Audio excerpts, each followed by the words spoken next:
Okay. Hi, I'm Ruadh.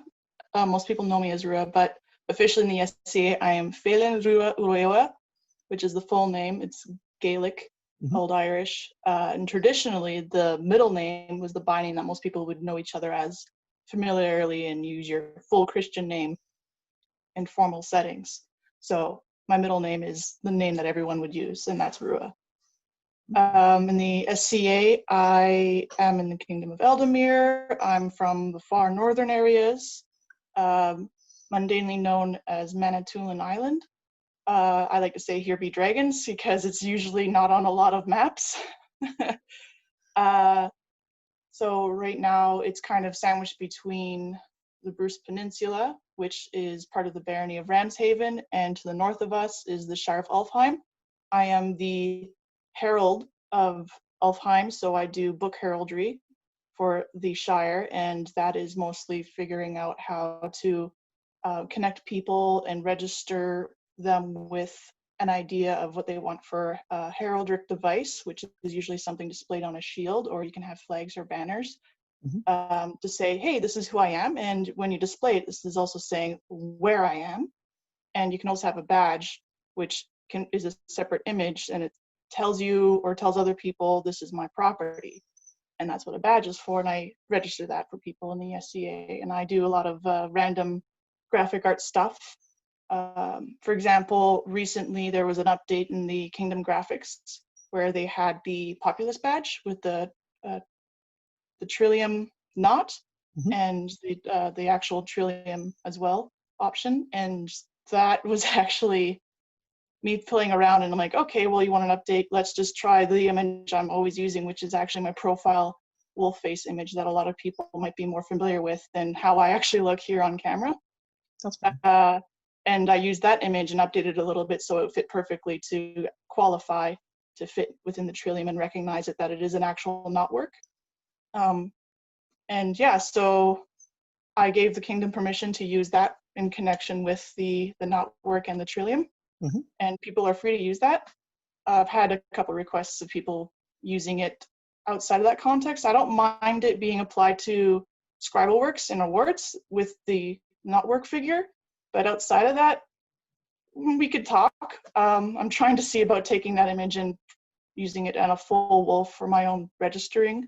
As a herald, I don't actually have my own device, so I'm working on an individually tested pattern for that, and that's a whole other story. I'm sure you have a bunch of questions related to the theme of the interview. I do have a few, but I mean, if you want to talk about that, we are more than welcome to. Manitoulin Island or Manitoulin Island? Manitoulin just means Great Spirit Island by itself, but a Okay. lot of people don't know that, so everyone just says island, so they know. So Manitoulin. That's fair. All right. Well, Yeah. that is fairly distant from probably most local groups. So on that note, what challenges do you find participating in the SCA when you do live so far from a local group? Well, for example, we started a few years ago, 4 years ago now, and I've heard about it in passing from other people, but they always kept going stateside. This is while I was a college student in Sault College, Sault Ste. Marie, Hmm. and originally I'm actually farther north, so I'm from Timmins area, which is It's a bit far. outside of Kingdom technically. It's not even on any of the SCA maps. But yeah, so people would always go stateside across the ditch, as we would say, to Sault, Michigan and South area, because there's a lot of SCA activity on that side. I don't have a passport. I didn't have my own vehicle. And I'm like, it's not really an option for me that way. Hmm. Eventually, we ended up finding ourselves moving to Manitoulin for work opportunity. And that a friend who was actually Dylon Whyte, some people might recognize that name. He was one of the first people to publish books on how to do chainmail. Hmm. And so a lot of people might be familiar with those first works when they came out. He was part of the SCA for a little while. It wasn't necessarily his thing. He liked to do more of the fantasy setting stuff. And, SCA is more historically based.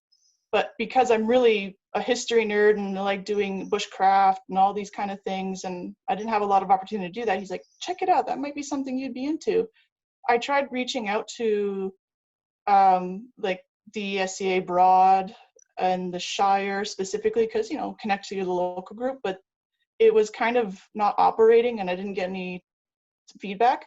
Mm-hmm. And at the time there was the Yahoo chats, so I connected with the Kingdom one, and then the then nascent canton of North Gatham, which is in the Bruce Peninsula area, said, hey, are you interested in participating with us?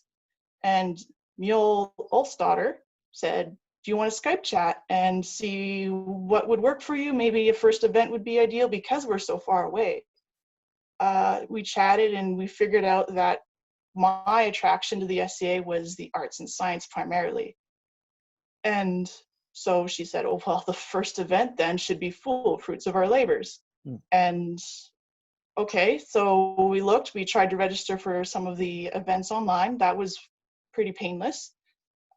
We never went to an SCA thing before. We never did any events that were like Renaissance fairs or anything like that. That's just not really around. So we wanted to make sure we were dressed the part because, you know, you heard about some recreation groups that are more historically minded and they're like, okay, you got to really fit the part. You can't be fantasy.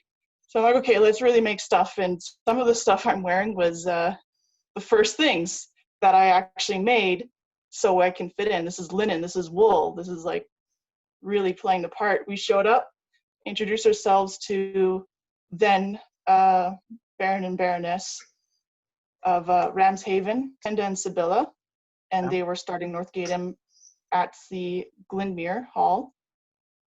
She was surprised that was my first ever event, and we ended up giving us rings because who goes that far, right? Because I didn't know you could just wear a basic tunic or even just contact the Seneschal and Chatelaine and network to get loaner clothes. I had no idea that was an option.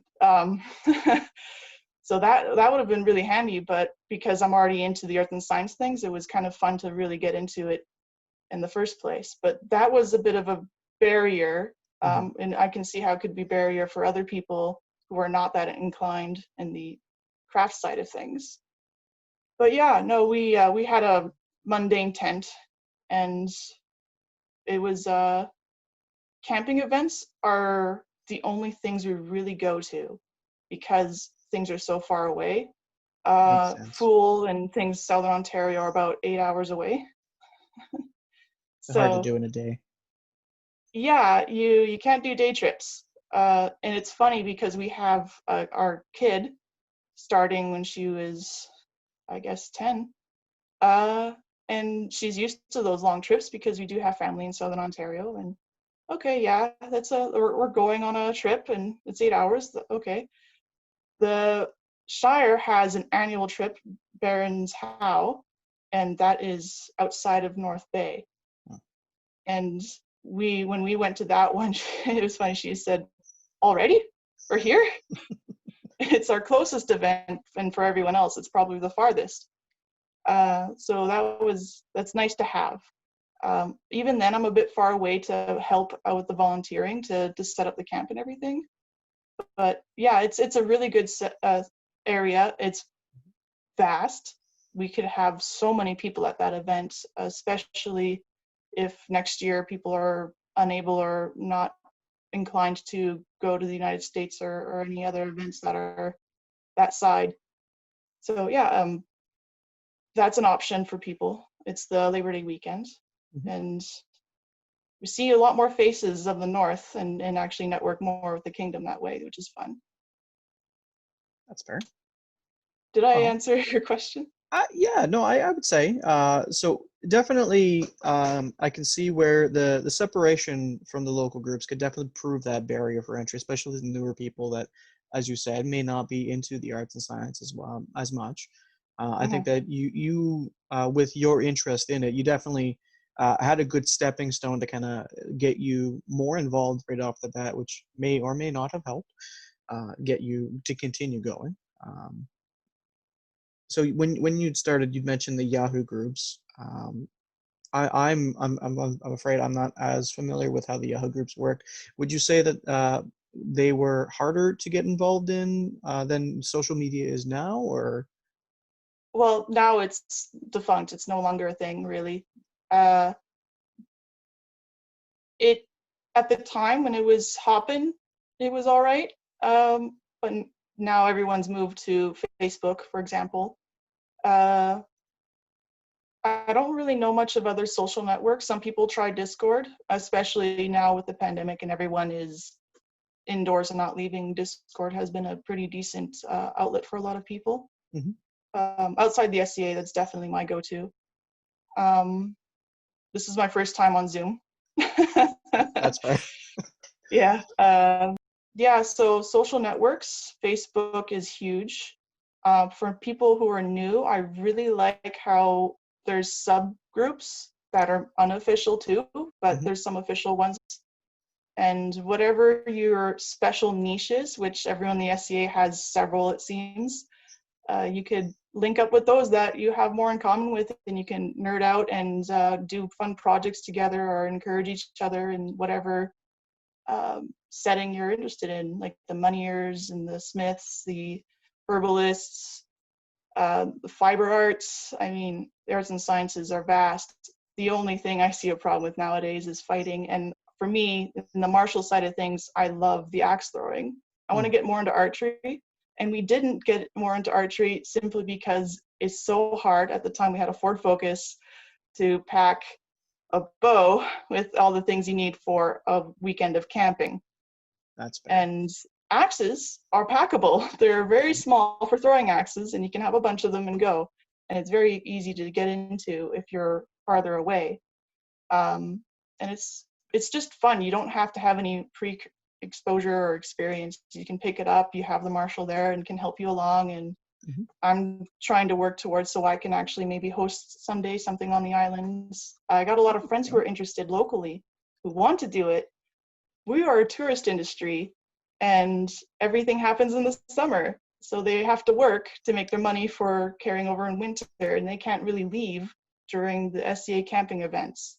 No, that's So that fair. has been a barrier for people in this particular region to join. But yeah, I got a lot of history nerds around here too that would love to link up at some point. Well, that'd be kind of actually that'd be kind of cool, kind of a destination Mhm. event. I'll look forward to seeing if that can get off the ground. What would you say the positives might be, and how have you overcome some of those challenges to maintain your sense of connection to the community and to the kingdom?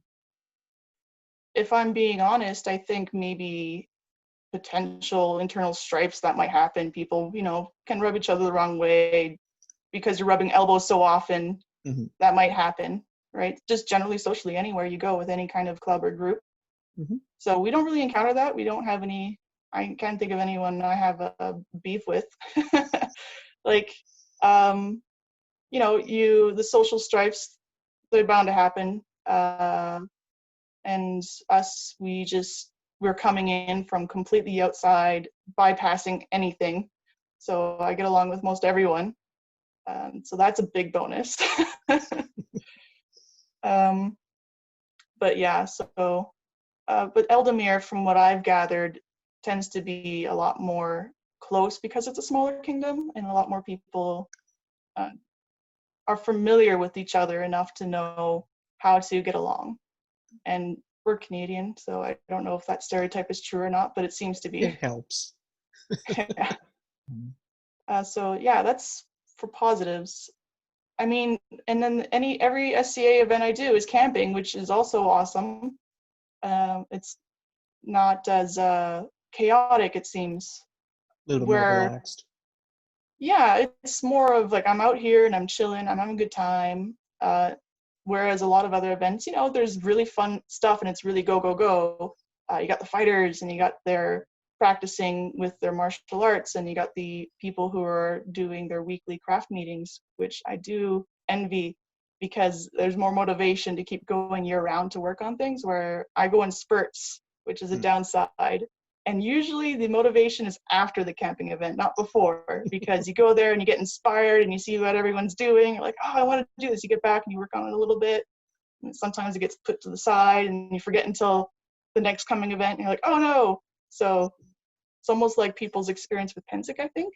the way people like, oh, we have like a month to really do all the things we want to do in time for their big yearly event, which sadly this year no one's done. But I've never done it because it's double our travel and we don't have passports. Oh, that's fair. Yeah, we're one day maybe. It's not off the table completely for us because we do have base of operation in Kitchener because of family that we can link up with. But yeah, positives. There was the positive of being able to have fun online and just connect, and everyone's just like, oh, okay. And it's interesting because I don't get to meet people in person a lot, but when I go to events, they're like, oh, it's Ruadh. And I'm like, hi. Have we met? You know, and I might have seen them online, but they're in the SCA right now, so they're going by their SCA persona, and I have to make the mental leap of, okay, this is them on Facebook. But it's fun because I get to meet people that way. So that's kind of a fun positive for me. How would you say that you've overcome the downsides to the separation in staying connected with the kingdom? Well, that kind of goes back to I don't get to do the weekly local meetings like the cantons tend to do, right? So they have the arts and science and the martial stuff almost weekly if they can manage it. So as soon as the pandemic hit, for example, like we couldn't really do our weekly meetings. We couldn't do all the other local SCA events that were really neat. And it's a shock because that's a huge part of a lot of people's identity, right? When you're SCA and you really get into it, it's a big part of who you are and what you do. And then you don't know what to do with yourself. And it's not easy for sure. For me, I never had that. So it was very much, okay, this is just normal. I just don't get to do the 4 camping events we normally do, which is weird. And I oddly get a sleep cycle during those times where I'm used to staying up really late and hanging out, and I got a bit of FOMO because I only have so many events that I want to see all the campsites and meet all the people and do all the activities, Get it all in as midnight much as you can. meets. Yeah, like all those fun stuff. And there's so many people that I only get to see so often. So I cram it in. I go to bed really late, and I wake up really early. And I'm not phased because I can do it for a few days. And when I get home, I get my crash and sleep. So it's not a problem. And this time I'm in the cycle of I'm staying up late. Why am I staying up late? What am I doing with myself? And I guess my mind is kind of in that routine. So used to the doing of that, so that now when it's not in the camping, you're still doing it. Yeah, it's a weird little thing that I think might have been part of that. I because I grew up further north and on a small farm, and I hadn't realized growing up that's your normal, but it's really remote. And I didn't have the internet until I left home for college. And what happens around there is you get used to just keeping yourself busy. And, you know, people tend to go stir crazy if you get, especially here in winters, everything's shut down. There's nothing going on. So it's kind of a rural, common, normal thing. And that is a bonus if you're used to it. I didn't think anything of it, and a lot of people were going stir crazy for that. So I think that's more of a cultural thing. It's not something you can choose. But those are some of the upsides and how I've adjusted, which is not really. That's fair. There was the whole mask challenge that the Royals had put out. Yes. And so growing up remotely, I was used to doing a lot of crafts, hence my interests. And the friendship bracelets are one of those things that I used to do a fair bit, and necklaces and so on. And before the challenge, and everyone was talking about, oh, let's make masks, right? And if I'm going to make a mask, I'm going to make it so you can ID somebody because your face is covered. You can't recognize them. Like, oh, well, I'm a herald. What else am I going to do? I'm going to use heraldry. And I don't have my heraldry registered yet, but my husband does. Mhm. And I decided he needed it more because he's the one who is our tribute. He goes out for errands and comes back, and he's working. So he needed it more than me anyway. And when I was making it, I got into kumihimo, and it's the kind of Japanese weaving, and it's similar to friendship bracelets in many ways, and some people actually call it that, but it's a wheel equivalent, and you just overlap the fibers, and it comes down into your final product. And for me, that was very nostalgic because I used to do these kind of weavings all the time, and it is definitely an opportunity to get into thinking in the mentality of our ancestors in the medieval period and earlier, and how they kept busy. And I already have that kind of layout and all the things supplied for me. So it was very easy to pick up. Everything I made was from scraps. And the SCA being already in the arts and sciences, you have a stockpile like most of us already have somewhere in a house, if not the entire house. There's a reason I have a virtual background on. No one wants to see my shelves.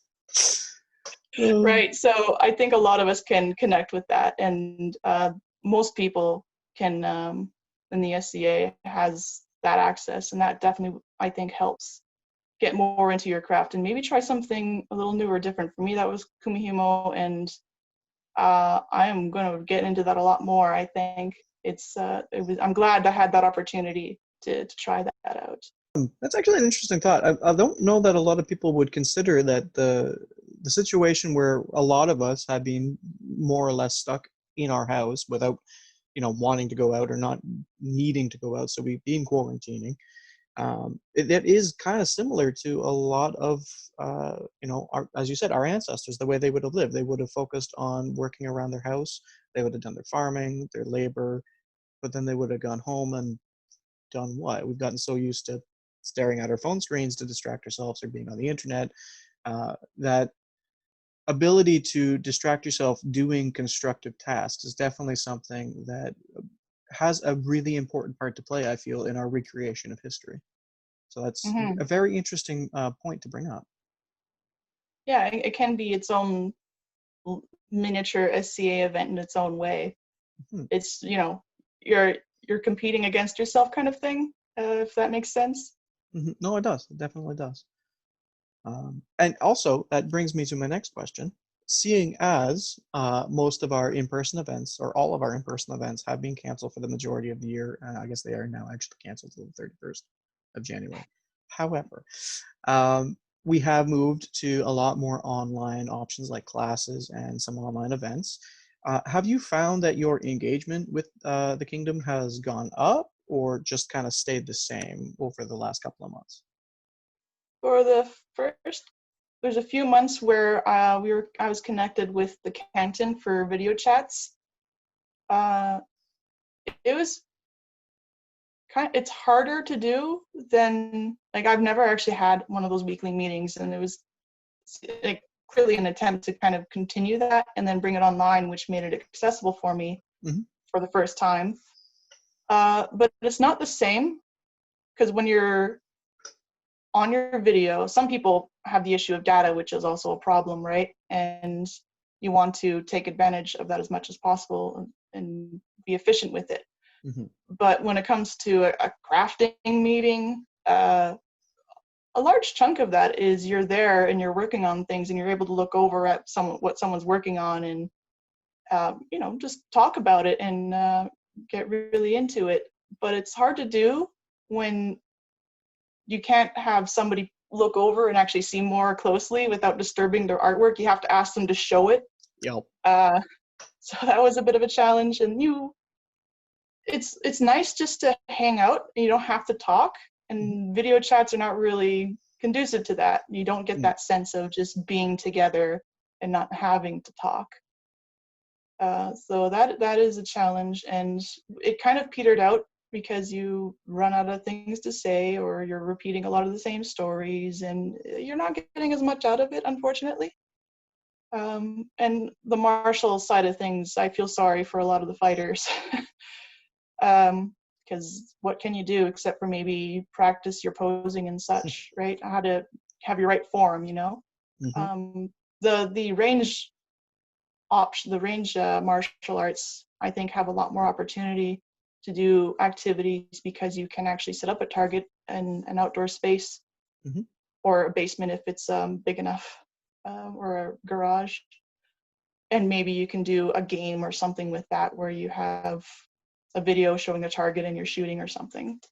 But for me, when I saw the events for online versions of Fool, which is one of my favorite events, um, I didn't see any attraction for me because it's a social thing for me to travel so far to go to Fool and interact with everybody Mm-hmm. and do the hands-on crafts. I go to make a thing that someone's teaching. That was my primary objective. Mm-hmm. And usually they supply the products and I can actually have direct assistance of, okay, try it this way, or, you know, having that kind of professional instruction. And like some people, well, I'm not a professional. You have more experience than me, so you can help. Uh, and I enjoyed that. I didn't see how a video version could really improve or do the same thing. So I dropped off a lot. Most of my online stuff has been what I always do throughout the year. I find a really cool article that's medieval related. Mm-hmm. Like there's this article recently I came across about an abbey recreating a medieval brew, and they're Oh, I did see that. Yes, I was very happy to read that. see, that's what I do. I find archaeology and share it. I like doing the heraldry stuff, Mm-hmm. and that's a big part too. Like that's a outside of the crafts, it's the heraldry that I'm mostly involved with, and that you can do online. It's graphic art. Outside of the SCA, I do graphic art. Um, you know, a lot of it's for charities and local groups, so it's not like necessarily for profit, even though I've had sold a few things before that way. But since I was little, I liked doing logo type things, and heraldry is Essentially an that. ancient form, the original form, arguably. Mm-hmm. So that is very accessible for me online, and I haven't done as much. There doesn't seem to be as much heraldry stuff going on online than it was before. I don't know why, but I think that definitely has a lot more accessibility for being quarantined and closed down, because it's online. You can draw pictures, right? And you can do quizzes and learning. And I had a personal project of making a manual for introductory and how to make heraldry. Mm-hmm. I was really into it until this pandemic hit, and that kind of put on the side burner because going to events, like I said before, gets me inspired and getting really pumped up, and I go and continue working on projects that I had been setting aside until the events. But things like that are still very much medieval Mm-hmm. and early history stuff. If it's a picture, if it's reliant on that kind of thing, you can make games related to that potentially, and maybe encourage more people who don't have heraldry to look into it. I mean, we have the time, and we definitely have a lot of heralds who I'm sure would love to be busy with something like that to keep their hand in. Uh, in your opinion, is there any way that the kingdom could improve on its engagement with long distance members or remote members? Yeah, in my experience, a lot of people who want to get into the SCA, like my local friends, for example, they think, like I thought, the barrier is I don't have the clothes, I don't have the armor, right? Mm-hmm. Armor is really hard to get into at first as well, like a lot of fighters know. Mm-hmm. Making sure that that information is known is definitely to actually have loaners, Mm-hmm. and the people don't know or recognize what a chatelaine is. um, so maybe having that as under a sub name, right? Chatelaine is our contact person. Okay. I don't know how to improve it much better than saying who to contact for your local group and that information. Because you see a list of numbers and it's just like what, who, how. Registering for events has gotten easier for sure over time, especially for meals. When you have feasts, we usually just do Kingdom Arts and Science as our only indoor event, really, if we go to it. And you know, a lot of this has been under discussion. I don't know what has changed since because I don't go to many, but it was, you know, food allergies. I have children. If you're traveling with children, they might be picky eaters. I don't want to spend money that they don't eat or waste. And so there's a lot of questions with that coming in that's not available. People expect, because a lot of people are pretty local, you can contact easily and frequently, or even in person. If you've gone to other events, there seems to be an assumption that before you go to a bigger thing, like a feast, for example, or a camping event, people assume those events are not your first events, that you're already connecting with the more local stuff. And for me, it's the opposite. The only events I do are those big events. So assuming that that is their first contact, as if they're going and not knowing anything. And I think that would help a lot. Perhaps even going so far as to have a dedicated chatelaine for each event for people to ask questions at, maybe? I honestly don't know. Like when you're looking up stuff online, that's what you do, right? And I love the Ealdormere calendar that was on the website right there. It makes things so much easier. So a lot of these events are very much hosted by the local canton or sometimes more than one canton working together. And their website information sometimes is amazing and really well detailed and accessible. Other times there's really nothing and they kind of expect you're already in the social network.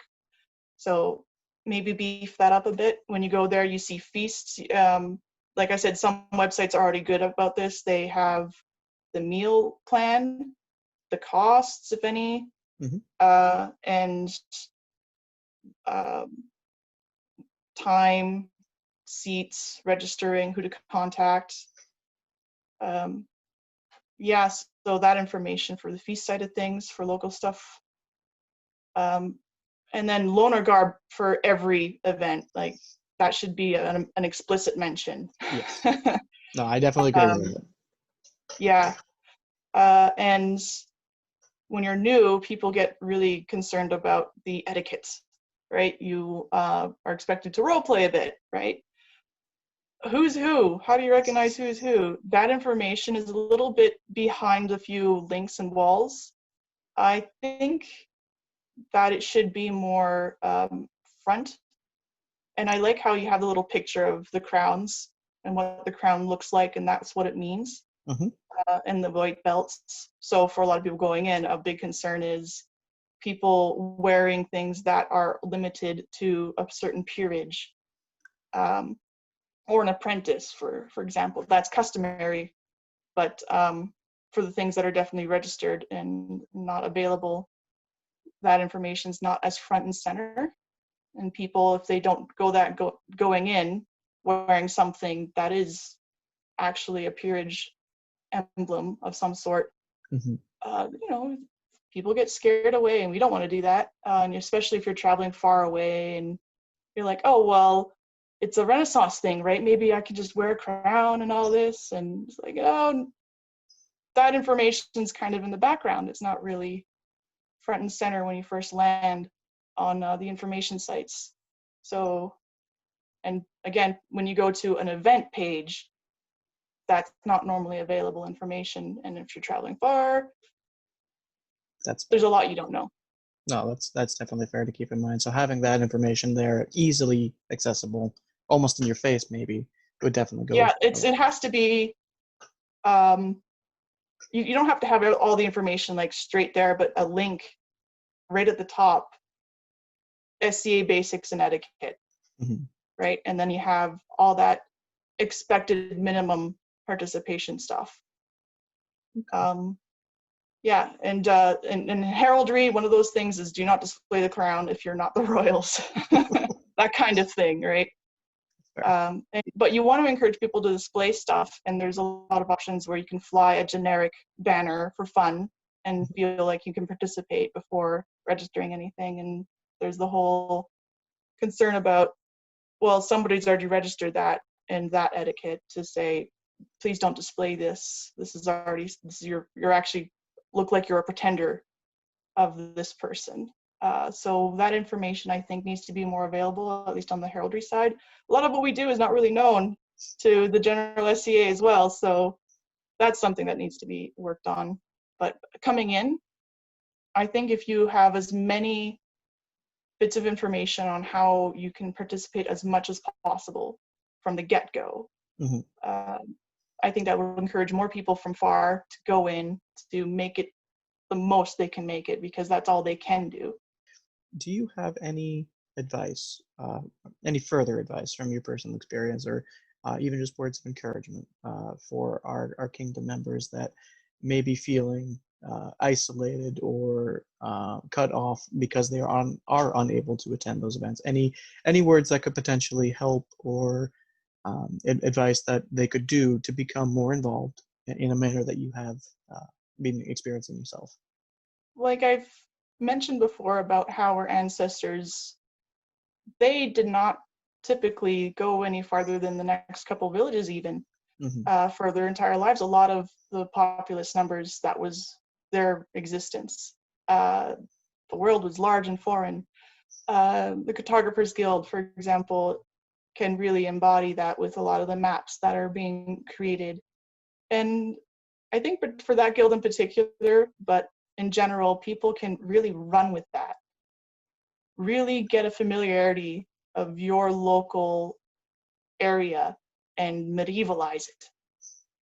How did your ancestors deal with a lot of the things mundanely? Can you medievalize that? Can you try the medievalizing of how they got local ingredients, potentially recreate that for foods?